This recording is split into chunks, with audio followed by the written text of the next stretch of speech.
All right, YouTube. So the New York Times published an op-ed written by an alleged member of the Trump administration. They chose to remain anonymous, obviously.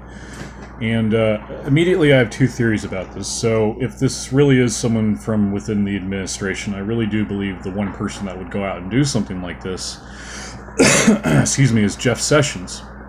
And, just because there's been a lot of friction between Trump and Sessions, it really seems like there's some genuine displeasure, like they don't really like each other.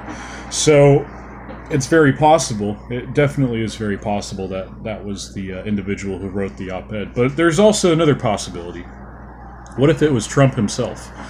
I mean, this guy is literally a PR genius. He will basically, leak these fake stories, and then the press gets a hold of it, and then they start to clamor over it. I mean, what if this is by design?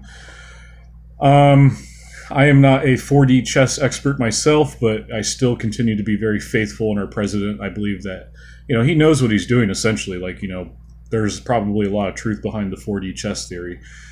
And, I mean, for fuck's sake, the guy's probably a time traveler. Trump, that is. But, all right, anyways, I'm rambling at this point.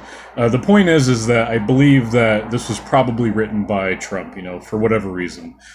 Trying to take some attention away from one story, trying to put it on this story, which is a fake news story, essentially. I mean, there's a lot of people out there that believe that the number one leaker, the number one leaker in the White House is Trump, and the information that's being leaked is not necessarily factual. It's actually just disinformation in a lot of ways, Trump has been known to do things like this. You remember when he leaked his own tax returns, and then he was really out front about being, I guess he was like impersonating someone named John Miller, who was supposed to be his publicist. I don't know, this is a whole thing. So it's just really funny because over the years, Trump has manipulated the media to his liking. And, he still continues to do it. I think he's probably doing that here in this instant.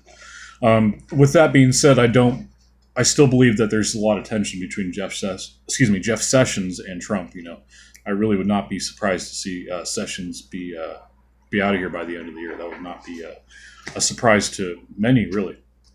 All right, guys. I don't know if I already said this. That was a pretty good take. I'm going to end it on that. Yeah, more news to come. There's just a lot of stuff here. It's a Wednesday, so there's a lot of news stories.